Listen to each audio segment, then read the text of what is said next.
ನಮಸ್ಕಾರ, ನೀವು ನೋಡ್ತಾ ಇದ್ದೀರಾ ಫ್ರೀಡಮ್ ಟಿವಿ. ಇದು ಜನಸಾಮಾನ್ಯರ ಚಾನೆಲ್. ನಾನು ಸಂತೋಷ್ ರಾಠೋಡ್. ನೋಡಿ, ಇವತ್ತು ನಮ್ಮ ಫ್ರೀಡಮ್ ಟಿವಿ ಕಂಪ್ಲೇಂಟ್ ಬಾಕ್ಸ್ಗೆ ಬಂದಿರೋದು ಬಡ ನೌಕರರ ಹೊಟ್ಟೆಗೆ ಹೊಡಿತಾ ಇರುವಂತಹ ಒಂದು ಕಟು ಸತ್ಯದ ಕಥೆ. ರಾಯಚೂರು ಜಿಲ್ಲೆ ಆರೋಗ್ಯ ಇಲಾಖೆಯಲ್ಲಿ 9 ತಿಂಗಳಾಯಿತು. 228 ಸಿಬ್ಬಂದಿಗಳು ಸಂಬಳ ಇಲ್ಲದೆ ಬೀದಿಗೆ ಬಂದಿದ್ದಾರೆ. ಕೊರೋನಾ ಸಮಯದಲ್ಲಿ ಪ್ರಾಣದ ಹಂಗು ತೊರೆದು ಕೆಲಸ ಮಾಡಿದ ಈ ಸಿ ಮತ್ತು ಡಿ ಗ್ರೂಪ್ನ ನೌಕರರೇನಿದ್ದಾರೆ, ಇವತ್ತು ಒಂದು ತುತ್ತು ಅನ್ನಕ್ಕೂ ಗತಿ ಇಲ್ಲದಂತಾಗಿದೆ. 13 ಕೋಟಿ ಸಂಬಳ ದುಡ್ಡು ಬರಬೇಕಾಗಿತ್ತು, ಏನಾಯಿತು? ಅಧಿಕಾರಿಗಳ ಜೇಬಿಗೆ ಸೇರ್ತಾ ಇನ್ನು ನಮ್ಮ ವ್ಯವಸ್ಥೆಯ ಸುಳಿಗೆ ಸಿಲುಕಿ ಅವರ ಕುಟುಂಬಗಳು ಸಂಪೂರ್ಣವಾಗಿ ಸರ್ವನಾಶ ಆಗಿದ್ದಾವೆ. ಇವತ್ತು ಇಂದಿನ ಸ್ಪೆಷಲ್ ರಿಪೋರ್ಟ್ ಇದು.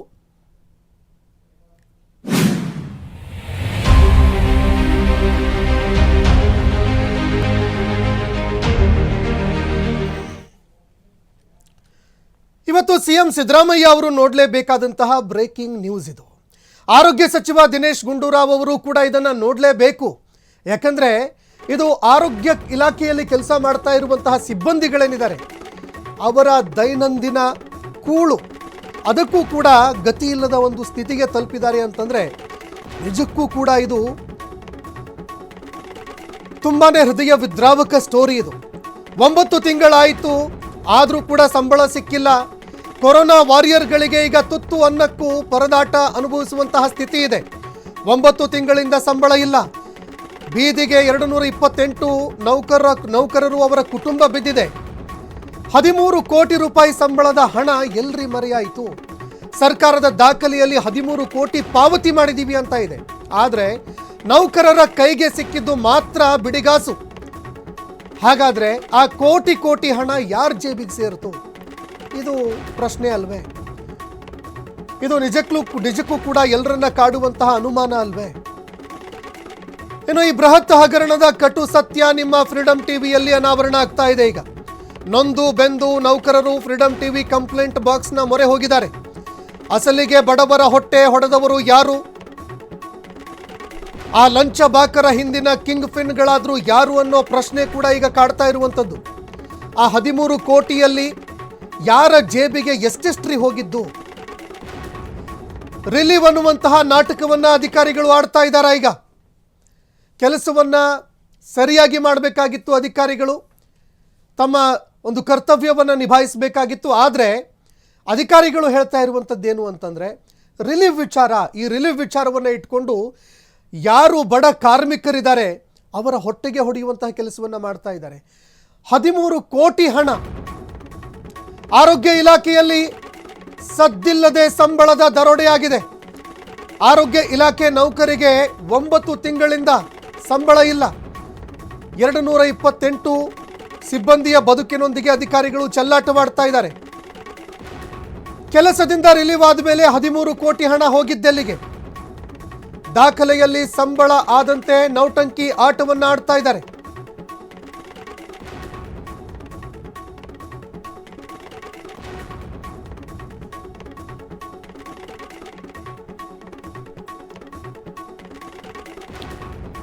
ಇನ್ನು ನ್ಯಾಯ ಸಿಗದಿದ್ರೆ ಇಲಾಖೆ ವಿರುದ್ಧ ಬೀದಿಗಿಳಿಯೋದಕ್ಕೆ ನೌಕರರು ಈಗ ಸಿದ್ಧತೆಯನ್ನು ಕೂಡ ಮಾಡಿಕೊಳ್ತಾ ಇದ್ದಾರೆ. ನಮಗೆ ನ್ಯಾಯ ಸಿಗೋದಿಲ್ವಾ? ನ್ಯಾಯ ಸಿಗದೇ ಇದ್ರೆ ನಾವು ಪ್ರತಿಭಟನೆಗೆ ಮೊರೆ ಹೋಗ್ತೀವಿ ಅಂತ ಹೇಳ್ತಾ ಇದ್ದಾರೆ. ಇನ್ನು ಫ್ರೀಡಮ್ ಟಿವಿ ಕಂಪ್ಲೇಂಟ್ ಬಾಕ್ಸ್ನಲ್ಲಿ ಇವತ್ತು ನಮ್ಮ ಕಂಪ್ಲೇಂಟ್ ಬಾಕ್ಸ್ಗೆ ಬಂದಿರುವಂಥದ್ದು ಬಡ ನೌಕರರ ಹೊಟ್ಟೆಗೆ ಹೊಡಿತಾ ಇರುವಂತಹ ಒಂದು ಕಟು ಸತ್ಯದ ಕತೆ. ರಾಯಚೂರು ಜಿಲ್ಲೆ ಆರೋಗ್ಯ ಇಲಾಖೆಯಲ್ಲಿ 9 ತಿಂಗಳಾಯಿತು. 228 ಸಿಬ್ಬಂದಿಗಳು ಸಂಬಳ ಇಲ್ಲದೆ ಬೀದಿಗೆ ಬಿದ್ದಿದ್ದಾರೆ. ಇದಕ್ಕೆ ಸಂಬಂಧಪಟ್ಟಂತೆ ಒಂದು ವರದಿ ಇದೆ ನೋಡಿ.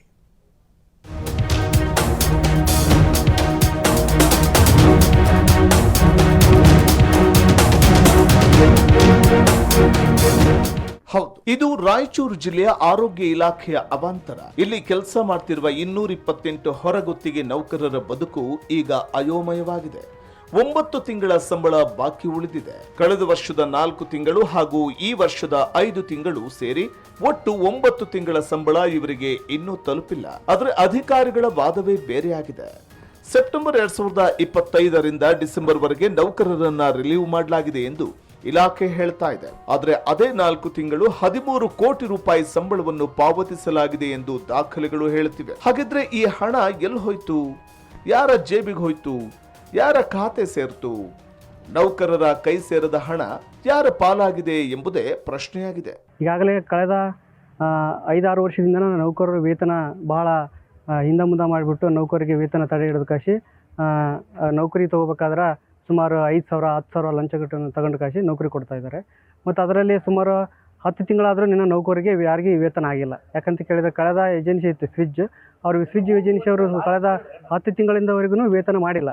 ಹಾಗಾಗಿ ಈ ಬಜೆಟ್ ನಾವು ಅಧಿಕಾರಿಗಳ ಹತ್ರ ಕೇಳಿದಾಗ ಬಜೆಟ್ ಬಂದ ತಕ್ಷಣ ನಿಮಗೆ ವೇತನ ನಾವು ಮಾಡಿಕೊಡ್ತೀವಿ ಅಂತ ಹೇಳ್ತಾರೆ. ಇದು ಅಕ್ಷರಶಃ ಬಡ ನೌಕರರ ರಕ್ತ ಹೇರುತ್ತಿರುವ ಕೆಲಸ. 228 ಕುಟುಂಬಗಳು ಬೀದಿಗೆ ಬಿದ್ದಿವೆ. ಇಲಾಖೆಯವರು 13 ಕೋಟಿ ರೂಪಾಯಿ ಬಿಡುಗಡೆ ಆಗಿದೆ ಅಂತ ಹೇಳ್ತಾರೆ. ಆದ್ರೆ ನೌಕರರ ಅಕೌಂಟ್ಗೆ 1 ರೂಪಾಯಿಯೂ ಬಂದಿಲ್ಲ.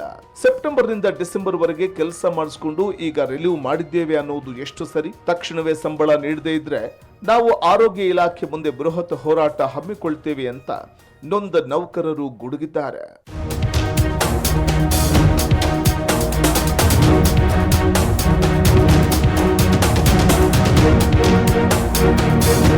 ಇದು ಹೊರಗುತ್ತಿಗೆ ಇಲಾಖೆಯಲ್ಲಿ ಈ ಆರೋಗ್ಯ ಇಲಾಖೆ ಹೊರಗುತ್ತಿ ನೌಕರರದು ಪ್ರತಿ ವರ್ಷ, ಈ ವರ್ಷ ಅಂತೇನಲ್ಲ, ಪ್ರತಿ ವರ್ಷ ವರ್ಷಕ್ಕೆ ಒಂದು ಸಲ ಇಲ್ಲ 2 ಸಲ ಪೇಮೆಂಟ್ ಮಾಡ್ತಾರೆ. ಅದು 6 ತಿಂಗಳ 7 ತಿಂಗಳಾದಮೇಲೆ ಅದು 2 ತಿಂಗಳಾಗೋದು 3 ತಿಂಗಳಾಗೋದು, ಈ ಥರ ಭಾಳ ಸಮಸ್ಯೆ ಇದೆ. ಇದು 1 ವರ್ಷದ್ದೆಲ್ಲ ಸುಮಾರು ವರ್ಷಗಳಿಂದ ನಡ್ತಾ ಬಂದಿದೆ. ಈಗೂ ಅದೇ ಸಮಸ್ಯೆ ಆಗಿದೆ. ಈಗ ಒಂದು 7 ತಿಂಗಳಿಂದ ಸ್ಯಾಲ್ರಿ ಇಲ್ಲ. ಕೇಳಕ್ಕೆ ಹೋದರೆ ಬಜೆಟ್ ಇಲ್ಲ. ಬಜೆಟ್ ಬಂದರೂ ಸಹ ಅದು 2 ತಿಂಗಳ 1 ತಿಂಗಳ ಕೇಸಿ ಸಮಾಧಾನ ಪಡಿಸಿ ಇದೇ ಥರ ಮುಂದೂಡ್ತಾನೆ ಇದ್ದಾರೆ. ಇದು ಕೊನೆ ಯಾವಾಗ ಅಂತೇಳಿ ಈ ಪ್ರೆಸ್ ಮೀಟ್ ಮಾಡಿ ಇದಕ್ಕೆ ಒಂದು ಶಾಶ್ವತ ಪರಿಹಾರ ಬೇಕಂತೇಳಿ ನಾವು ಈ ಹೋರಾಟಕ್ಕೆ ಸಜ್ಜಾಗಿದ್ದೇವೆ. ಸಂಬಳವಿಲ್ಲದೆ ಈ ನೌಕರರು ಮನೆ ಬಾಡಿಗೆ ಕಟ್ಟಲಾಗದೆ, ಮಕ್ಕಳ ಶಾಲಾ ಫೀಸ್ ಪಾವತಿಸಲಾಗದೆ ಕಂಗಾಲಾಗಿದ್ದಾರೆ. ಅತ್ತ ಕೆಲಸ ಬಿಡುವಂತಿಲ್ಲ, ಇತ್ತ ಸಂಬಳವೂ ಇಲ್ಲ, ಕೆಲಸದಲ್ಲಿ ಮುಂದುವರಿಯುವಂತಿಲ್ಲ. ಅಧಿಕಾರಿಗಳನ್ನ ಕೇಳಿದರೆ ಹಾರಿಕೆ ಉತ್ತರ ನೀಡುತ್ತಿದ್ದಾರೆ. 13 ಕೋಟಿ ರೂಪಾಯಿ ಹಗರಣದ ವಾಸನೆ ಬಡಿತಾ ಇದ್ದು ಉನ್ನತ ಮಟ್ಟದ ತನಿಖೆಯ ಅಗತ್ಯವಿದೆ.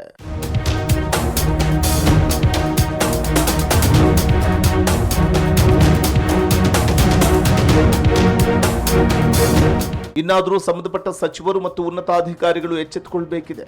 ಆ 13 ಕೋಟಿ ರೂಪಾಯಿ ಸಂಬಳದ ಹಣ ಯಾರ ಪಾಲಾಗಿದೆ ಅನ್ನೋದನ್ನ ಪತ್ತೆ ಹಚ್ಚಿ ನೊಂದ ನೌಕರರಿಗೆ ನ್ಯಾಯ ಒದಗಿಸಬೇಕಿದೆ. ಇಲ್ಲದಿದ್ರೆ ಈ ನೌಕರರ ಹೋರಾಟ ವಿಧಾನಸೌಧದ ಮೆಟ್ಟಿಲು ಏರೋದ್ರಲ್ಲಿ ಸಂಶಯವೇ ಇಲ್ಲ. ಫ್ರೀಡಂ ಟಿವಿ ಕಂಪ್ಲೇಂಟ್ ಬಾಕ್ಸ್ ಮೂಲಕ ನಾವು ಕೇಳ್ತಿರುವುದು ಇಷ್ಟೇ: ಬಡವರ ಹೊಟ್ಟೆ ಮೇಲೆ ಹೊಡೆಯೋದು ಯಾವ ನ್ಯಾಯ ಸ್ವಾಮಿ? ಅವರ ಸಂಬಳ ಅವರಿಗೆ ಮಾಡಿಕೊಡಿ ಎಂಬುದು ನಮ್ಮ ಆಗ್ರಹ. Satish Hiremath, freedom TV, Raichur. ಈ ಕೋವಿಡ್ ಸಿಚುವೇಶನ್ ಇದ್ದಂತಹ ಸಂದರ್ಭದಲ್ಲಿ ಎಂತಹ ಪರಿಸ್ಥಿತಿ ಇತ್ತು ಅನ್ನುವಂಥದ್ದನ್ನು ನಾವೆಲ್ಲರೂ ಕೂಡ ನೋಡಿದ್ದೀವಿ. ನೀವು ಕೂಡ ಆ ಸಂದರ್ಭದಲ್ಲಿ ಪ್ರತಿಯೊಬ್ಬರೂ ಕೂಡ ಮನೆಯಿಂದ ಹೊರಗಡೆ ಬರದೇ ಇರುವಂತಹ ಒಂದು ಸ್ಥಿತಿ ನಿರ್ಮಾಣ ಆಗಿತ್ತು. ಎಲ್ಲರೂ ಕೂಡ ಲಾಕ್ಡೌನ್ನಲ್ಲಿ ಲಾಕ್ ಆಗಿದ್ರಿ. ಆದರೆ ಆ ಸಂದರ್ಭದಲ್ಲಿ ನಮಗಾಗಿ ಕೆಲಸ ಮಾಡಿದಂತಹ ಸಿಬ್ಬಂದಿಗಳು ಯಾರಾದರೂ ಇದ್ದರೆ ಅದು ಈ ಗ್ರೂಪ್ ಡಿ ಹಾಗೂ ಗ್ರೂಪ್ ಸಿ ಸಿಬ್ಬಂದಿಗಳು, ಇದರ ಜೊತೆಗೆ ಸ್ವಚ್ಛತಾ ಕರ್ಮಿಗಳು ಯಾರಿದ್ರು ಅವರು ನಿಜವಾಗ್ಲೂ ಕೂಡ ತುಂಬ ಕೆಲಸ ಮಾಡಿದವರು. ಆದರೆ ಸರಿಯಾಗಿ ಸಂಬಳ ಸಿಗದೆ, ಇದು ಕೇವಲ ಗ್ರೂಪ್ ಡಿ ಯಲ್ಲಿ ಕೆಲಸ ಮಾಡ್ತಾ ಇರುವಂಥವ್ರು, ಗ್ರೂಪ್ ಸಿ ಯಲ್ಲಿ ಕೆಲಸ ಮಾಡ್ತಾ ಇರುವಂಥವ್ರ ಪರಿಸ್ಥಿತಿ ಮಾತ್ರ ಅಲ್ಲ ಇದು. ಅಂದರೆ ಗುತ್ತಿಗೆ ಆಧಾರದಲ್ಲಿ ಯಾರು ಕೆಲಸ ಮಾಡ್ತಾ ಇದ್ದಾರೆ ಅವರ ಸಮಸ್ಯೆ ಮಾತ್ರ ಅಲ್ಲ, ಯಾರ್ಯಾರು ಸ್ವಚ್ಛತಾ ಕಾರ್ಮಿಕರಿದ್ದಾರೆ ಅವರ ಪರಿಸ್ಥಿತಿನೂ ಕೂಡ ಇದೇ ರೀತಿ ಇದೆ. ಯಾಕಂದರೆ ಸರ್ಕಾರ ಏನು ಮಾಡುತ್ತೆ ಅಂತಂದರೆ ನೇರವಾಗಿ ಅವ್ರನ್ನ ನೇಮಕ ಮಾಡಲ್ಲ, ಅವರನ್ನು ಗುತ್ತಿಗೆ ಆಧಾರದಲ್ಲಿ ನೇಮಕ ಮಾಡ್ಕೊಳ್ಳೋದಕ್ಕೆ ಅಂತ ಮುಂದಾಗ್ತಾರೆ.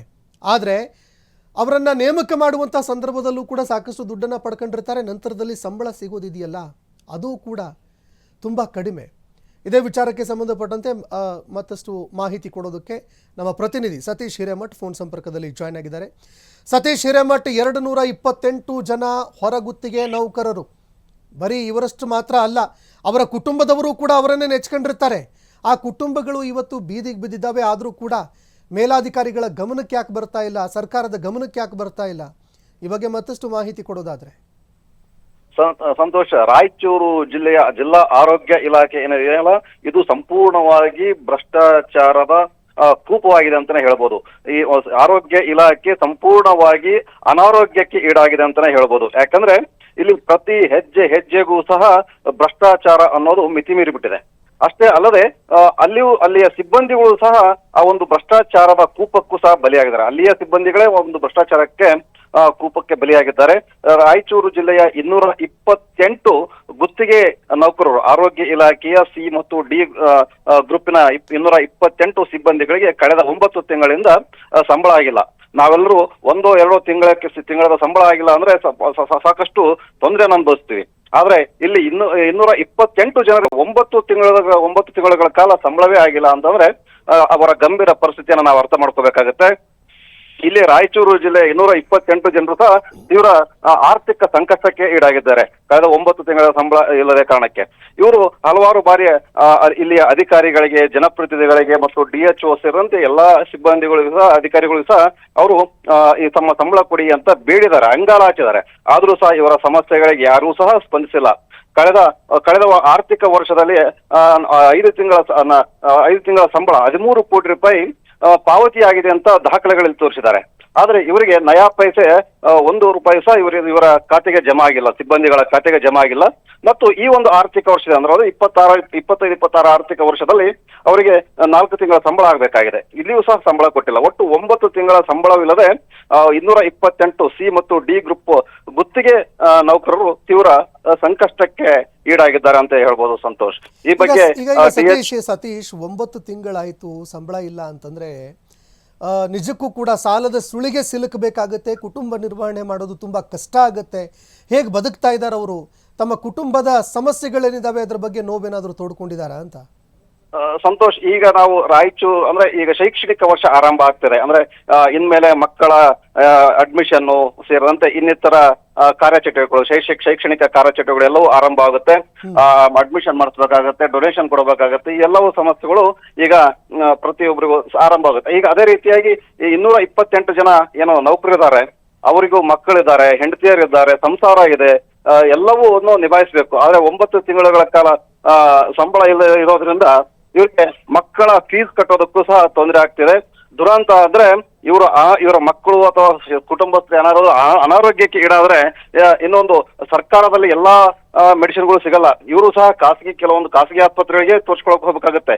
ಆ ಸಂದರ್ಭದಲ್ಲಿ ಇವರು ತಮ್ಮ ಆರೋಗ್ಯವನ್ನು ಸುಧಾರಿಸ್ಕೊಳ್ಳೋದಕ್ಕೆ ಹಣ ಕೊಡೋದಕ್ಕೂ ಸಹ ಇವರಲ್ಲಿ ಹಣ ಇಲ್ಲದಂತ ಪರಿಸ್ಥಿತಿ ಆರೋಗ್ಯ ಸಿಬ್ಬಂದಿಗಳಿಗೆ ಉಂಟಾಗಿದೆ. ಸಂತೋಷ್, ಇಂಥ ಒಂದು ಸಂಕಷ್ಟ ಯಾರಿಗೂ ಬರಬಾರ್ದು ಅಂತ ಒಂದು ಪರಿಸ್ಥಿತಿ ಈ 228 ಜನ ಸಿಬ್ಬಂದಿಗಳಿಗೂ ಬಂದಿದೆ. ನೀವು ಏನಾದ್ರೂ ಒತ್ತಾಯ ಮಾಡಿ ಅಥವಾ ಏನಾದ್ರು ಕೇಳಿದ್ರೆ, ಏರು ಧ್ವನಿಯಲ್ಲಿ ಏನಾದ್ರು ನೀವು ಸಂಬಳ ಕೇಳಿದ್ರೆ ಇವರು ನೌಕರಿಯನ್ನು ಕಳ್ಕೊಳ್ಳುವ ಪರಿಸ್ಥಿತಿಯು ಸಹ ನಿರ್ಮಾಣ ಆಗುತ್ತೆ. ಅಂತ ಒಂದು ಪರಿಸ್ಥಿತಿ ಇವರಿಗೆ ಬಂದಿದೆ. ಸಂತೋಷ್, ಇದು ಕೇವಲ ಇವ್ರದಷ್ಟೇ ಅಲ್ಲ, ಸಾಕಷ್ಟು ಜನ ಇಂಥ ನೊಂದ ಗುತ್ತಿಗೆ ನೌಕರರು ರಾಯಚೂರು ಜಿಲ್ಲೆಯಲ್ಲಿ ಇದ್ದಾರೆ. ಈ ಬಗ್ಗೆ ಇಲ್ಲಿಯ ಸ್ಥಳೀಯ ಶಾಸಕರು ಆಯ್ತು ಮತ್ತೆ ಸಚಿವರು ಸಹ ಇದರ ಬಗ್ಗೆ ಗಮನ ಕೊಡಬೇಕಾಗತ್ತೆ.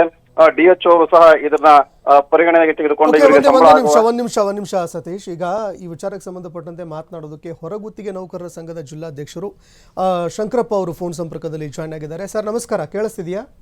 ನಮಸ್ತೆ ಸರ್. ನಮಸ್ತೆ. ಈಗ 9 ತಿಂಗಳಾಯ್ತು ಹೊರಗುತ್ತಿಗೆ ನೌಕರರಿಗೆ ಆರೋಗ್ಯ ಇಲಾಖೆಯಲ್ಲಿ ಸಂಬಳ ಸಿಕ್ಕಿಲ್ಲ ಅನ್ನೋ ಆರೋಪ ಕೇಳಿ ಬರ್ತಾ ಇದೆ. ಯಾವ ರೀತಿ ಈ ವಿಚಾರಕ್ಕೆ ಸಂಬಂಧಪಟ್ಟಂತೆ ನಿಮ್ಮ ಬಳಿ ಕಾರ್ಮಿಕರು ಏನಾದ್ರು ಹೇಳ್ಕೊಂಡಿದ್ದಾರಾ? ಹೇಗೆ? ಈಗ ಸಾಕಷ್ಟು ಬಾರಿ ನಾವು ಜಿಲ್ಲಾ ಆರೋಗ್ಯ ಮತ್ತು ಕುಟುಂಬ ಕಲ್ಯಾಣ ಮನವಿ ಕೂಡ ಸಲ್ಲಿಸಿದ್ವಿ ಸರ್. ಈ ತರ ಪೇಮೆಂಟ್ ಮಾಡ್ಕೊಡಿ ಎಲ್ಲ ನೌಕರು. ಯಾಕಂದ್ರೆ ಒಬ್ಬ ಪರ್ಮನೆಂಟ್ ನೌಕರಿಗೆ ಒಂದು ತಿಂಗಳ ಪೇಮೆಂಟ್ ಆಗಿಲ್ಲ ಅಂದ್ರೆ ಇಡೀ ರಾಜ್ಯಾದ್ಯಂತ ಇದರಲ್ಲಿ ಬೆಂಗಳೂರಲ್ಲಿ ಹೋರಾಟ ಮಾಡ್ತಾರೆ. ಅದರಲ್ಲಿ ಹೊರಗುತ್ತಿಗೆ ನೌಕರಿಗೆ ಕೊಡೋದು 11,000. ಅದರಲ್ಲಿ ಪ್ರತಿ ತಿಂಗಳ ಪೇಮೆಂಟ್ ಆದ್ರೆ ಅನುಕೂಲ ಇರ್ತದೆ. ಯಾಕಂತ ಕೇಳಿದ್ರೆ 1 ತಿಂಗಳ ಪೇಮೆಂಟ್ ಇಲ್ಲ ಅಂದ್ರೆ ಅವರು ಜೀವನ ನಡೆಸೋದು ಹೇಗೆ? ದಿನಸಿ ಅಂಗಡಿಗಳ ರೇಟ್ ಜಾಸ್ತಿ ಆಗ್ತಾ ಇದೆ. ಹೌದು. ಹಾಗಾಗಿ ಈ ಸಾಕಷ್ಟು ಬಾರಿ DHO ಮನವಿ ಸಲ್ಲಿಸಿದೀವಿ ಸರ್. ಇದು 1 ವರ್ಷದ ಕಟ್ಟೆ ಅಲ್ಲ ಸರ್, ಸುಮಾರು 5 ವರ್ಷದಿಂದ ಕಟ್ಟೆ ಸರ್ ಇದು. ಈಗ ಒಂದು ಶಂಕರಪ್ಪ ಸರ್, ನಮಗೆ ಗೊತ್ತಾಗದೇ ಇರೋದೇನೆಂದ್ರೆ, ಈ ಗುತ್ತಿಗೆ ನೌಕರರಿಗೆ ಸಂಬಳ ಕೊಡೋ ವಿಚಾರದಲ್ಲಿ ಕೇವಲ ನಿಮ್ಮ ಜಿಲ್ಲೆಯಲ್ಲಿ ಮಾತ್ರ ಅಲ್ಲ, ಎಲ್ಲ ಜಿಲ್ಲೆಗಳು ಎಲ್ಲ ರಾಜ್ಯದಲ್ಲೂ ಕೂಡ ಇದೇ ಒಂದು ಪರಿಸ್ಥಿತಿ. ನಮಗೊಂದು ಇಲ್ಲಿ ಅನುಮಾನವಾಗಿ ಕಾಡೋದು ಏನಂದರೆ, ಅವರಿಗೆ ಕೊಡಬೇಕಾಗಿರುವಂತಹ ಸಂಬಳದ ದುಡ್ಡು ಎಲ್ಲಿಗೆ ಹೋಗುತ್ತೆ ಅಂತ ಸರ್ಕಾರ ಪಾವತಿ ಮಾಡಿರುತ್ತೆ.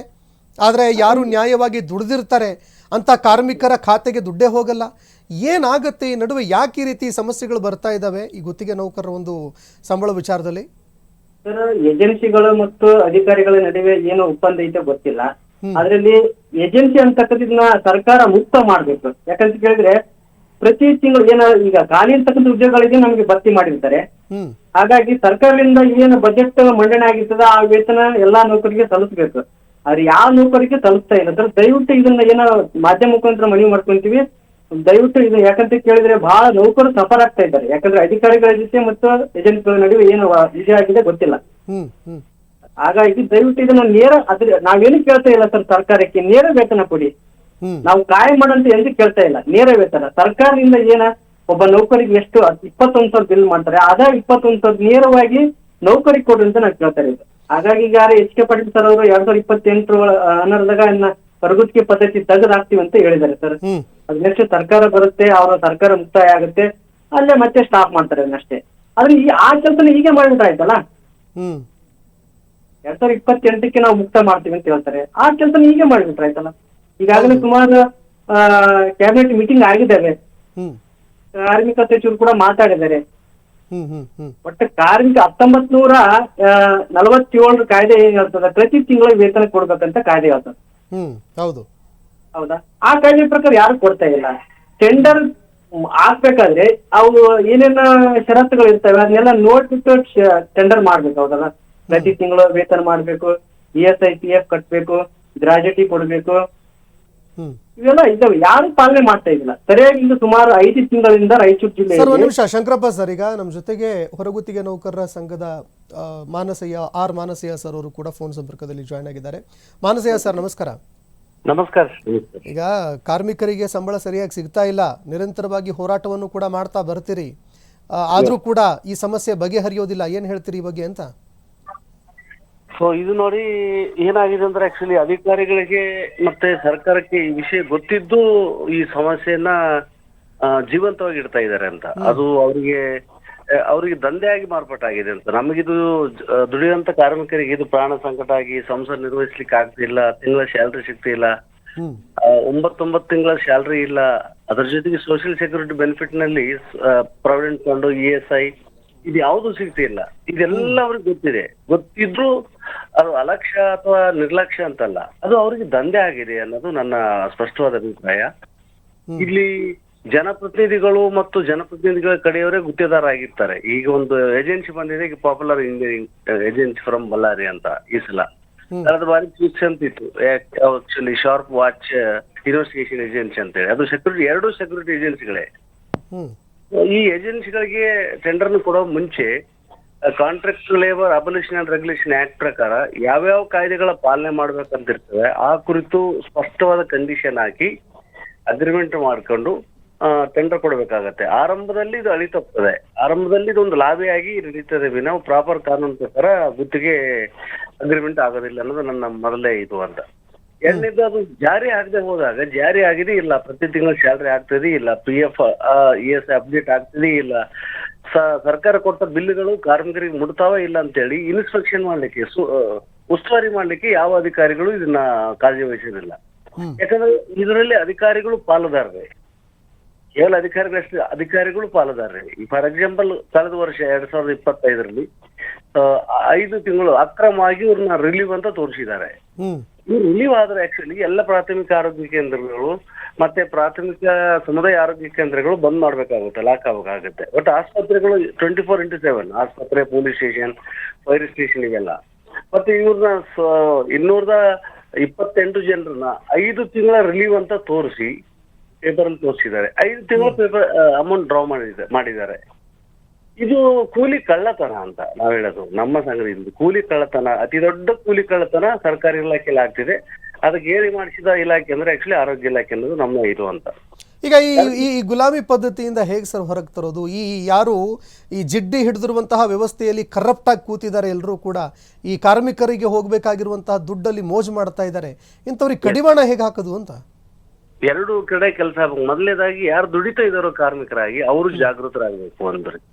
ಅವರು ಆಕ್ಚುಲಿ ಈಗ ಇದಕ್ಕೆ ಕೆಲಸಕ್ಕೆ ಸೇರುವಾಗ ಶಾಸಕನ ಮೂಲಕ, ಮಂತ್ರಿ ಮೂಲಕ, ಲೀಡರ್ಗಳ ಮೂಲಕ ಅಡ್ಡದಾರಿಯಲ್ಲಿ ಅಥವಾ ಬ್ಯಾಕ್ ಡೋರ್ ಎಂಟ್ರಿ ಆಗಿ ಕೆಲಸಕ್ಕೆ ಸೇರಿರ್ತಾರೆ.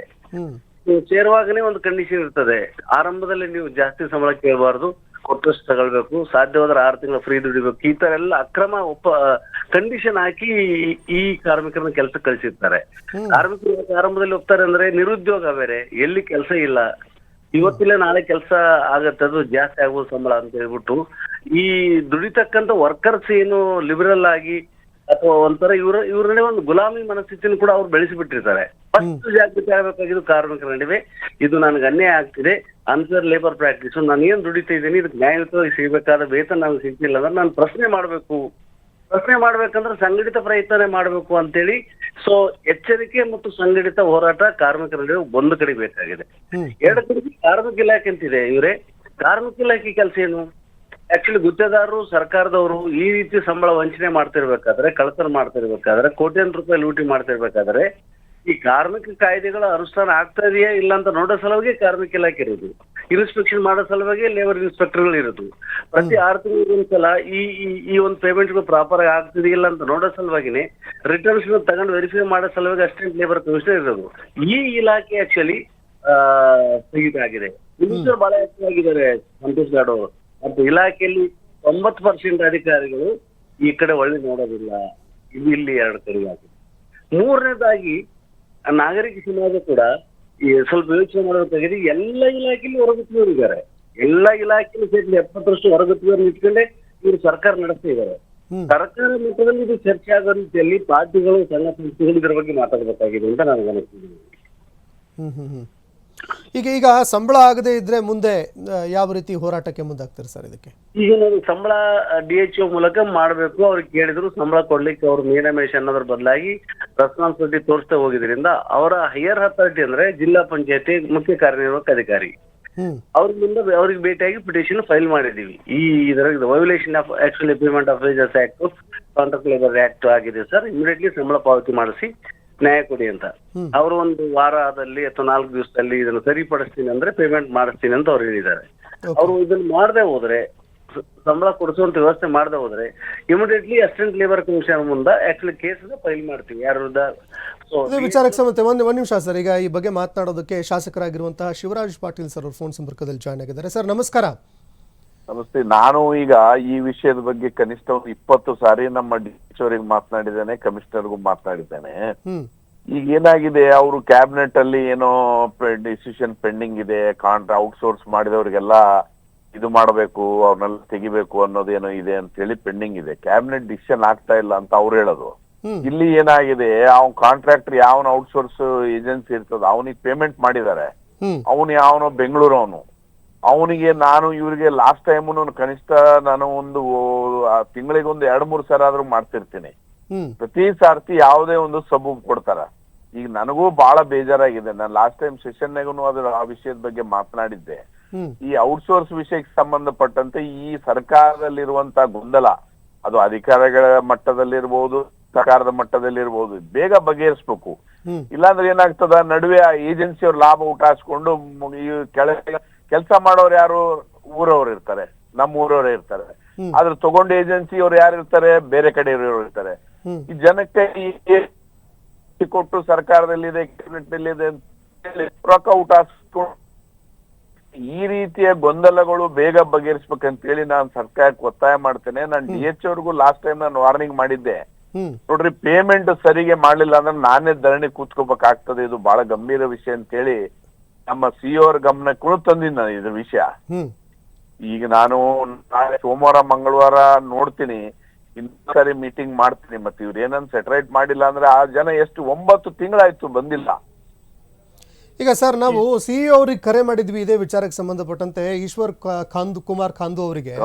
ಅವ್ರ ಇದ್ರ ಬಗ್ಗೆ ನನ್ನ ಗಮನಕ್ಕೆ ಇಲ್ಲ ಅಂತಾರಲ್ಲ ಸರ್? ಎಲ್ಲ ಗಮನಕ್ಕಿದೆ, ಗಮನಕ್ಕಿರ್ಲಾರ್ದೆ ಹಿಂಗೆ ಗಮನಕ್ಕಿಲ್ಲ ಅನ್ನೋದು ತಪ್ಪಿಸ್ಕೊಂಡ್ರು.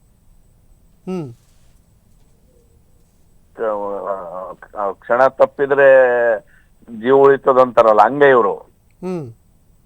ಈ ಎಲ್ಲರ ಗಮನಕ್ಕೂ ಇದೆ, ಕಮಿಷನರ್ ಗಮನಕ್ಕಿದೆ, CO ಗಮನ. ಶಿವರಾಜ್ ಪಾಟೀಲ್ ಸರ್, ಒಂದು ವಿಚಾರ ಹೇಳ. ಆ ಗುತ್ತಿಗೆದಾರ ಯಾರಿದ್ದಾನೆ ಆತ ಸರ್ಕಾರಕ್ಕೇನೆ ವಂಚನೆ ಮಾಡಿದಾನಂತಂದ್ರೆ ಆತನ ವಿರುದ್ಧ ವಂಚನೆ ಪ್ರಕರಣ ಹಾಕಿ ಯಾಕೆ ಅವನ ಹೆಡೆಮುರಿ ಕಟ್ಟಬಾರ್ದು ನೀವು ಅಂತ? ಹೌದು, ಯಾರು ಕಟ್ಟಬೇಕು? ಇವರೇ ಅಧಿಕಾರಿಗಳೇ ಕಟ್ಟಬೇಕು. ಇವ್ರು ಆಯ್ತು ಸರ್ ಪೇಮೆಂಟ್ ಮಾಡ್ತಾನೆ ಸರ್, ನಾವು ಪೇಮೆಂಟ್ ಮಾಡಿವಿ ಸರ್ ಅಂತಂದು ಇವರೇ ಸಬೂ ಬೇಡಿಕೆ ಅಂತ ಹೋದ್ರೆ ಹೆಂಗ ಆಗ್ತದೆ ಇದು? ನನಗೂ ಬೇಜಾರಾಗ್ಬಿಟ್ಟಿದೆ. ಪಾಪ ಹೆಣ್ಮಕ್ಳು ಎಲ್ಲಿಂದನೋ ಬಂದು ಎಲ್ಲೋ ಬಂದು ಕಮ್ಯುನಿಟಿ ಸೆಂಟರ್, ಹೆಲ್ತ್ ಸೆಂಟರ್ನಾಗ ಕೆಲಸ ಮಾಡ್ಕೊಂಡು ತಿರುಗಾಡಿ ಹೆಂಗ್ ಜೀವನ ಮಾಡ್ಬೇಕು ಅವರು? ಇವ್ರು ಕೊಡೋದು ಏನ್ ಬಾಳ ಇಲ್ಲ. ಇವ್ರೇನೋ 13,600 ಕೊಟ್ರೆ ಅವ್ನು ಕೊಡೋದು ಇವ್ರಿಗೆ ಅಷ್ಟೇ 9,000 8,000ನೇ. ಮತ್ತೆ ಅದ್ರಲ್ಲಿ ಆ ಕಟಿಂಗ್ ಈ ಕಟಿಂಗ್ ಅಂತ ಮಾಡಿ ಅವನು PF ಹಾಕೋದಿಲ್ಲ ಅವನು. ಹ್ಮ್ ಅದು ಮತ್ತೆ ಬೇರೆ ಇಶ್ಯೂ ಅದು. ಅದು ಈ ಅಧಿಕಾರಿಗಳಿಗೆ ಸಾಮಾನ್ಯ ಜನರ ಮೇಲೆ ಇವರಿಗೆ ಒಲವು ಇರ್ಲಿಲ್ಲ ಅಂದ್ರೆ ಇದು ಹಿಂಗೆ ಇದೇ ಪ್ರಾಬ್ಲಮ್ ಆಗೋದು. ಸರ್ಕಾರ ಇದ್ರ ಬಗ್ಗೆ ಎಲ್ಲ ತಿಳ್ಕೋಬೇಕು. ಸರ್ಕಾರ ಈಗ ಶಿವರಾಜ್ ಪಾಟೀಲ್ ಸರ್, ತುಂಬಾ ಒಳ್ಳೆ ವಿಚಾರ ಇದು. ಎಲ್ಲಾ ಕಾರ್ಮಿಕರು ನಿಮ್ ಪರವಾಗಿ ನಿಂತ್ಕೊಳ್ತಾರೆ. ನೀವು ಸರ್ಕಾರಕ್ಕೆ ಯಾಕೆ ಬಿಸಿ ಮುಟ್ಟಿಸಬಾರ್ದು ಈ ವಿಚಾರ ಇಟ್ಕೊಂಡು? 100% ಮುಟ್ಸ್ಬೇಕು ಸರ್. ಈ ವಿಷಯಕ್ಕೆ ಔಟ್ಸೋರ್ಸ್ ಇದೊಂದೇ ಡಿಪಾರ್ಟ್ಮೆಂಟ್ ಅಲ್ಲ ಸರ್. ನೀವು ಫಾರೆಸ್ಟ್ ಡಿಪಾರ್ಟ್ಮೆಂಟ್ ಅಲ್ಲಿ ಹೋಗ್ರೆ ಔಟ್ಸೋರ್ಸ್ ಮಾಡ್ಲಿ, ಮಾಡೋದಕ್ಕೆ ಬೇಡ ಅನ್ನಂಗಿಲ್ಲ. ಲೋಕಲ್ ಅಪಾರ್ಚುನಿಟಿ ಸಿಗ್ತದ. ಆದ್ರ ಏಜೆನ್ಸಿಯೇ ನೀವು ಬೆಂಗಳೂರು, ತುಮಕೂರು, ಮೈಸೂರು ಅವ್ರಿಗೆ ಕೊಡ್ತಾರಲ್ಲ, ಅದು ಡೇಂಜರ್ ಸರ್. ಇದು ಔಟ್ಸೋರ್ಸ್ ಅನ್ನೋದು ಒಂದು ಕಡೆ ಮಾಫಿಯಾ ಸರ್. ಇದು ಯಾರ್ದು ಮೇಲಿನ ಅಧಿಕಾರಿಗಳ ಮಾಫಿಯಾ. ಇದು ನಮ್ಗೆ ಬೇಕಾದಂತವ್ರು ಏಜೆನ್ಸಿ ಕ್ರಿಯೇಟ್ ಮಾಡ್ಕೊಂಡು ಅವರಿಗೆ ಒಂದು ಟೆಂಡರ್ ಕೆಲಸ ಕೊಡೋದು. ಈ ಲೋಕಲ್ದವ್ರ ಕಂಟ್ರೋಲ್ ಏನು ಇಲ್ಲ ಇದರಲ್ಲಿ. ಇವ್ನು ಅವ್ನಿಗೆ ಏಜೆನ್ಸಿ ಅವ್ನು ಬರ್ತಾನ, ಇವ್ನು ನಾವ್ ಹೇಳಿದವ್ರಿಗೆ ಇನ್ನೊಬ್ರು ಹೇಳಿದವ್ರಿಗೆ ನೌಕರಿ ತಗೊಂತಾನ, ಹೋಗ್ಬಿಡ್ತಾನ. ಅವ್ನ್ ಏನು ಈಗ ತಗೊಂಡಿಲ್ಲಿ ಏನ್ ಕೆಲಸ ಮಾಡಿರ್ತಾರಲ್ಲ, ಇವ್ರ ಬಗ್ಗೆ ಅವ್ನಿಗೆ ಏನು ರೆಸ್ಪಾನ್ಸಿಬಿಲಿಟಿ ಇಲ್ಲ. ಹೌದು. ಈ ನೌಕರಸ್ಥರ ಬಗ್ಗೆ ಅಧಿಕಾರಿಗಳಿಗೂ ಹಿಡಿತಾ ಇಲ್ಲ. ಅವ್ನು ಏಜೆನ್ಸಿ ಅವನು ಇಲ್ಲೇ ಫೋನ್ ಎತ್ತಂಗೆ ಇಲ್ಲ, ಇಲ್ಲೇ ಅಧಿಕಾರಿಗಳ ಫೋನ್ ಎತ್ತಂಗೆ ಇಲ್ಲ. ಯಾಕೆ ಎತ್ತಂಗಿಲ್ಲ ಅಂದ್ರೆ ಇವ್ರ ಮೇಲಿದ್ದಂತ ಅಧಿಕಾರಿಗಳು ಅವ್ನ ಕಂಟ್ರೋಲ್ ಅಲ್ಲಿ ಇದಾರೆ. ಇವ್ರ ಫೋನ್ ಯಾಕೆ ಎತ್ತಾರ ಅವರು? ಹೌದು. ಇದೊಂದು ದೊಡ್ಡ ಸರ್, ಇದು ನಮಗೆ ಹೇಗೆ ಅನಿಸ್ತಾ ಇದೆ ಗೊತ್ತಾ ಶಿವರಾಜ್ ಪಾಟೀಲ್ ಸರ್? ಇದು ಒಂದು ರೀತಿ ವ್ಯವಸ್ಥಿತ ಮಾಫಿಯಾ. ಇದರ ಜೊತೆ ಅಧಿಕಾರಿಗಳು ಜೊತೆಗೆ ಸಚಿವರು, ಸರ್ಕಾರ ಎಲ್ಲರೂ ಸಹಕಾರ ಕೊಡ್ತಾ ಇದಾರ ಅಂತ. ಎಲ್ಲರೂ ಅದಾರ ಸರ್ ಇದ್ರಲ್ಲಿ. ಇದು ಬೆಂಗಳೂರಿನಿಂದ ಕಂಟ್ರೋಲ್ ಮಾಡಂತ ಮಾಫಿಯಾ ನೋಡಿದ್ರು. ಆ ಥರ್ಡ್ ಪಾರ್ಟಿ ಅಂತಾರ ಗೊತ್ತದ ಸರ್. ಇದು ಅದೊಂದು ದೊಡ್ಡ ಮಾಫಿಯಾ. ಹೌದು. ಈಗ ಎಲ್ಲದರಲ್ಲೂ ಇಂಜಿನಿಯರ್ಸ್ ಇರ್ತಾರೆ, ಹೌದಾ? PWD ಅಲ್ಲಿ ಇಂಜಿನಿಯರ್ ಇರ್ತಾರೆ, PWS ಅಲ್ಲಿ ಇಂಜಿನಿಯರ್ ಇರ್ತಾರೆ, AWS ಅಲ್ಲಿ ಇಂಜಿನಿಯರ್ ಇರ್ತಾರೆ. ಎಲ್ಲ ಇಂಜಿನಿಯರ್ ಇಂದಾನೆ ನಡೆಯುವಂತ ಡಿಪಾರ್ಟ್ಮೆಂಟ್ಗಳು. PWD ಅಲ್ಲಿ ಇಂಜಿನಿಯರ್ಸ್ ಇರ್ತಾರೆ, ಎಲ್ಲ ಇಂಜಿನಿಯರ್. ಈಗ ಥರ್ಡ್ ಪಾರ್ಟಿ ಅಂತ ಅಪಾಯಿಂಟ್ ಮಾಡ್ತಾರೆ. ಅವನು ಯಾವ ಇಂಜಿನಿಯರು? ಅವನು ಈಗ ಪಾಸ್ ಆಗಿ ಬಂದಿರೋನು ಇಂಜಿನಿಯರ್. ಅವನು ಹೌದು. ಆ ಥರ್ಡ್ ಪಾರ್ಟಿ ಎಲ್ಲಿಂದ ಟೆಂಡರ್ ಆಗ್ತದ? ಬೆಂಗಳೂರಿನಿಂದ ಟೆಂಡರ್ ಆಗ್ತದ ಸರ್. ಅವನು ಸೈನ್ ಮಾಡ್ಲಾರ್ದೆ ಬಿಲ್ಲೇ ಬರೋದಿಲ್ಲ. ಇಲ್ಲಿ ಲೋಕಲ್ ಇಂಜಿನಿಯರ್ ಎಲ್ಲರೂ ಸರ್ಟಿಫೈ ಮಾಡಿ ಸೈನ್ ಮಾಡಿ ಕೆಲಸ ಮುಗಿದಿದೆ ಅಂದ್ರೂ ಅವನು ಸೈನ್ ಮಾಡ್ಲಾರ್ದೆ ಬಿಲ್ ಪಾಸ್ ಆಗಲ್ಲ. ಹೌದು. ಅವನು ಎಲ್ಲಿಂದ ಟೆಂಡರ್ ಆಗಿರ್ತದ? ಅದು ಥರ್ಡ್ ಪಾರ್ಟಿ ಏಜೆನ್ಸಿಗೆ ಬೆಂಗಳೂರಿನಿಂದ ಆಗಿರ್ತದ ಸರ್ ಅದು. ಹೌದು. ಸೊ ಇಲ್ಲೇ ಅಧಿಕಾರಿಗಳು ಕಂಟ್ರೋಲ್ ನಲ್ಲಿ ಏನು ಇಲ್ಲ ಅಂತ, ನಮ್ ಕಂಟ್ರೋಲ್ ನಲ್ಲಿ ಇದೀರಿ ನೀವೆಲ್ಲರೂ ಅಂತ ಅವ್ರಿಗೆ ಹೇಳ್ಕೊಟ್ಟಂಗೆ ಅದು. ಇದು ಹಂಗೆ ಏಜೆನ್ಸಿನ ಒಂದನ್ನ ಬೆಂಗಳೂರಿನಿಂದ ಏನು ಬಿಸಾಕ್ತಾರೆ ಇಲ್ಲಿಗೆ.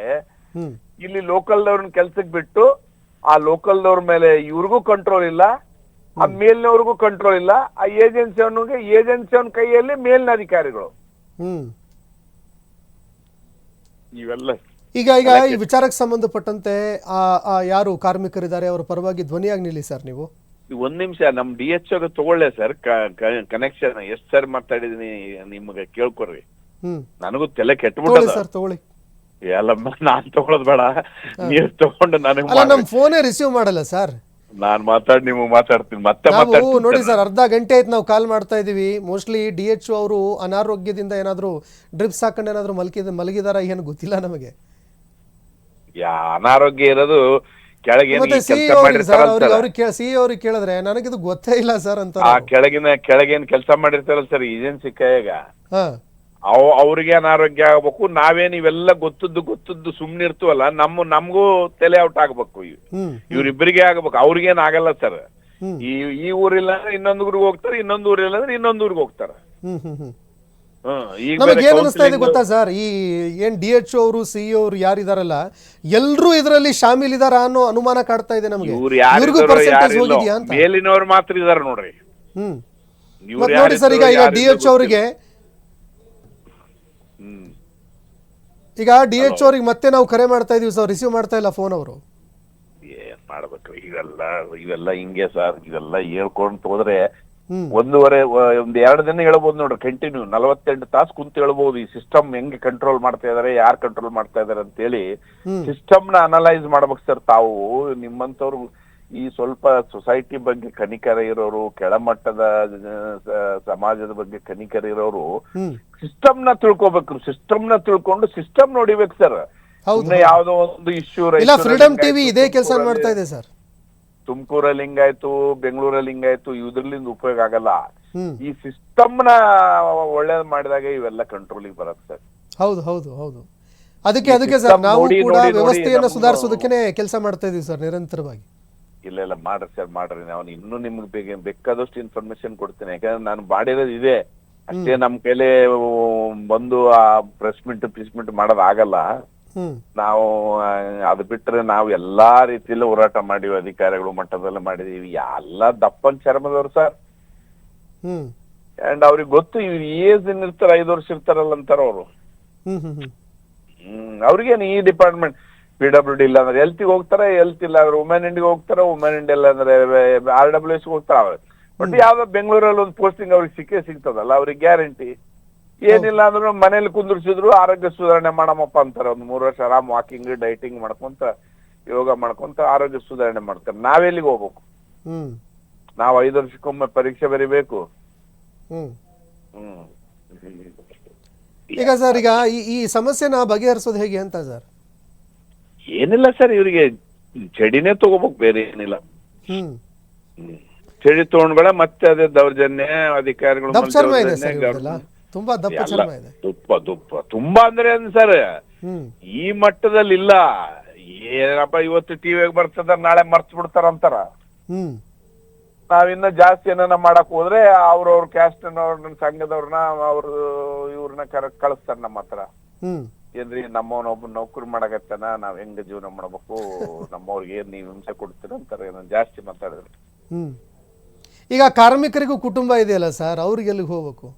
ಅಲ್ಲಿಗೆ ಹೋಗ್ತಾರೋ ಎಲ್ಲಿಲ್ಲೋ ಸರ್. ಪಾಪ ಅವ್ರ ಜೀವನ ಹೇಳ್ಬಾರ್ದು. ಒಂದೊಂದು ಹೆಣ್ಮಕ್ಳಿಗೆ ಜಾಸ್ತಿ ಮಂದಿ ಇದಾರಂತದ್ರಲ್ಲಿ. ಅವು ಎಲ್ಲಿಂದನೋ ಬರ್ತಾವ, ಹಳ್ಳಿಯಿಂದ ಎಲ್ಲಿಂದನೋ ಕೆಲಸ ಮಾಡ್ತಾವ. ಎಲ್ಲ ಕಠಿಣ ಪರಿಸ್ಥಿತಿ. ಏನಿಗೆ ಸರ್ ಸರ್ 2 ದಿನ ಬೇಕು. ಒಂದ್ಸರಿ ಯಾವಾಗಾದ್ರೂ ನನ್ನ ಮೂಡ್ ಔಟ್ ಆದಾಗ ಬರ್ತೀನಿ. ನನಗೂ ಎಲ್ಲ ಫ್ರಸ್ಟ್ರೇಷನ್ ಸ್ಟೇಜಿಗೆ ಬಂದ್ಬಿಟ್ಟಿವಿ. ನಾವು ಫ್ರಸ್ಟ್ರೇಷನ್ ಸ್ಟೇಜಿಗೆ ಬಂದು ಕುಂತೀವಿ. ಇವೆಲ್ಲ ಈ ನಿಮ್ಗೆ ಗ್ರೌಂಡ್ ಲೆವೆಲ್ ಇಂದ ಹೇಳಿದಾಗ ನಿಮ್ಗೆ ಗೊತ್ತಾಗ್ತದೆ ಇದು ಯಾರು ಸುಧಾರಣೆ ಆಗ್ಬೇಕು, ಯಾವ ಮಟ್ಟದಲ್ಲಿ ಸುಧಾರಣೆ ಆಗ್ಬೇಕು ಅಂತ. ಸರ್ ನಿಮಗೆ ಧ್ವನಿ ಆಗಬೇಕು ಅಂತ ನಾವು ಕೂಡ ಅವ್ರಿಗೆ ನಿರಂತರವಾಗಿ ಕರೆ ಮಾಡ್ತಾ ಇದೀವಿ. ಯಾರು ರಿಸೀವೇ ಮಾಡ್ತಾ ಇಲ್ಲ ಸರ್. ಹಂಗೆ ನಿಮಗಿರುವಷ್ಟು ಕಾಳಜಿ ಇದೆಯಲ್ಲ ಸರ್, ಅವ್ರಿಗೆ 1% ಇಲ್ಲ ಇವ್ರಿಗೆ. ಇವತ್ತೊಂದಿನ ಫೋನ್ ಮಾಡ್ತಾರ, ಮತ್ತೆ ಆಯ್ತು ಇನ್ನೊಂದ್ ಗಂಟೆಗೆ ಮರ್ತು ಬಿಡ್ತಾರೆ. ಈ ಜನನು ಹಂಗೆ ಆಗ್ಯಾರ ಸರ್. ಇಲ್ಲ ನಾವು ಬಿಡಲ್ಲ ಸರ್, ನಾವು ಫ್ರೀಡಮ್ ಟಿವಿ ಅವರು ಯಾವುದೇ ಕಾರಣಕ್ಕೂ ಬಿಡಲ್ಲ ಇವ್ರನ್ನ. ಅಲ್ಲಲ್ಲ, ಜನನು ಎಲ್ಲ ವಾಟ್ಸಪ್ ಯೂನಿವರ್ಸಿಟಿಗೆ ಮಾರ್ಪಾಡಾಗಿ ಬಿಟ್ಟಿದಾರ. ಜನನು ಯಾವ್ದು ಎಲ್ಲಿಂದ ತ್ರಾಸ ಆಗ್ತಾ ಇದೆ, ಯಾರು ತ್ರಾಸ ಕೊಡ್ತಾ ಇದಾರೆ ಅಂತ ಜನನು ತಿಳ್ಕೊಳಂಗಿಲ್ಲ. ಅವು ಅಧಿಕಾರಿಗಳು ಏನಾಗಿದೆ, ಜನರಿಗೆ ನಮ್ಮ ಮೊದಲೇ ಭಾರತ ದೇಶಕ್ಕೆ ಮರು ಜಾಸ್ತಿ. ಏನು ಇವತ್ತಾಗಿದ್ದು ಇನ್ನೊಂದು ನಾಡಿದ್ದು ಕೇಳ್ರಿ ಗೊತ್ತಿರಂಗಿಲ್ಲ ಜನರಿಗೆ, ಮರ್ತು ಬಿಟ್ಟಿರ್ತಾರ. ಇವತ್ತಾಗಿದ್ದು ನಾಡಿದ್ದು ಕೇಳ್ರಿ ಮರ್ತು ಬಿಟ್ಟಿರ್ತಾರ. ಈ ವಾಟ್ಸಪ್ ಅಲ್ಲಿ ಕಳಿಸೋ ಸುದ್ದಿಗಳಿದಾವಲ್ಲ ಸರ್, ಅದನ್ನೇ ಸತ್ಯ ಅನ್ಕೊಂಡ್ಬಿಡ್ತಾರೆ ಜನ ಇವತ್ತು. ಅಯ್ಯೋ, ನೀವು ಅದನ್ನ ಅವು ಎಷ್ಟೋ ಜನರ ಜೀವನ ಹಾಳು ಮಾಡಿ ಯಾವಾಗ್ಲಿ ಯಾರನ್ನು ಉದ್ಧಾರ ಮಾಡಿಲ್ಲ ಅವು ವಾಟ್ಸಪ್. ಹೌದು, ಔಟಲಿಂದ ಯಾರು ಉದ್ಧಾರ ಆಗಿರೋದು 1% ಅಲ್ಲ, 0.001% ಇಲ್ಲ. ಹಾಳು ಮಾಡಿರೋದೇ ಜಾಸ್ತಿ, ಬಟ್ ಅದಕ್ಕೆ ಅಡಿಕ್ಷನ್ ಆಗಿರೋದೇ ಜಾಸ್ತಿ ಜನ. ಓಕೆ, ಧನ್ಯವಾದಗಳು ಶಿವರಾಜ್ ಪಾಟೀಲ್ ಸರ್. ನೋಡಿ, ನೀವು ಈ ವಿಚಾರಕ್ಕೆ ಸಂಬಂಧಪಟ್ಟಂತೆ ಸ್ಥಳೀಯ ಮಟ್ಟದಲ್ಲಿ ಜೊತೆಗೆ ವಿಧಾನಸೌಧದಲ್ಲೂ ಕೂಡ ಈ ವಿಚಾರದಲ್ಲಿ ಧ್ವನಿಯನ್ನು ಎತ್ತಿ ಫ್ರೀಡಮ್ ಟಿವಿ ನಿರಂತರವಾಗಿ ನಿಮ್ಮ ಜೊತೆಗಿರುತ್ತೆ. ಆ ಕಾರ್ಮಿಕರ ಜೊತೆಗೆ ನಾವು ಸದಾ ನಿಲ್ತೀವಿ. ಇದರ ಜೊತೆಗೆ ಕಾರ್ಮಿಕರು ಹೇಳ್ತಾ ಇದ್ರು ಆಗ್ಲೇ ಮಾತನಾಡುವಂತಹ ಸಂದರ್ಭದಲ್ಲಿ ನಾವು ಹೋರಾಟಕ್ಕೆ ಮುಂದಾಗ್ತೀವಿ ಅಂತ ಹೇಳ್ತಾ ಇದ್ರು. ಆದರೆ ಈ ಜಿಡ್ಡು ಹಿಡಿದಿರುವಂತಹ ವ್ಯವಸ್ಥೆ ಏನಿದೆ ಇದು ಎಚ್ಚೆತ್ತುಕೊಳ್ಳುತ್ತಾ ಈಗಲಾದರೂ? ಇದು ಒಂದು ಕಡೆ. ಮತ್ತೊಂದು ಕಡೆ ಕಾರ್ಮಿಕ ಸಚಿವರು ಹಾಗೂ ರಾಜ್ಯ ಸರ್ಕಾರ ಹೇಳೋದು ಇಲ್ಲ, ನಾವು 2028ಕ್ಕೆ ನಾವು ಕಾಯಂ ಮಾಡ್ತೀವಿ ಅಂತ. ಕಾಯಂ ಮಾಡಬೇಕು ಅಂತಲೇ ನಿಜವಾಗ್ಲೂ ಇದ್ದರೆ ಮಾಡಿಬಿಡಿ ಸ್ವಾಮಿ, ಬೇಡ ಅಂದವ್ರು ಯಾರು? ನಾವು ನಿಮ್ಮ ಜೊತೆಗಿರ್ತೀವಿ, ಇಡೀ ರಾಜ್ಯ ನಿಮ್ಮ ಜೊತೆಗಿರುತ್ತೆ. ಇದರ ಜೊತೆಗೆ ನೋಡಿ, ಫ್ರೀಡಮ್ ಟಿವಿ ಕಂಪ್ಲೇಂಟ್ ಬಾಕ್ಸ್ ವರದಿಗೆ ಶಾಸಕರು ಪ್ರತಿಕ್ರಿಯೆ ಕೊಟ್ಟಿದ್ದಾರೆ. ಹೊರಗುತ್ತಿಗೆ ನೌಕರರ ಸಂಬಳ ಸಿಗದ ವಿಚಾರಕ್ಕೆ ರಿಯಾಕ್ಟ್ ಮಾಡಿದ್ರು. ವೇತನ ವಿಚಾರಕ್ಕೆ ಶಾಸಕ ಶಿವರಾಜ್ ಪಾಟೀಲ್ ಅವರು ಪ್ರತಿಕ್ರಿಯೆ ಮಾಡಿದ್ರು, ಸುದೀರ್ಘವಾಗಿ ಮಾತನಾಡಿದ್ರು.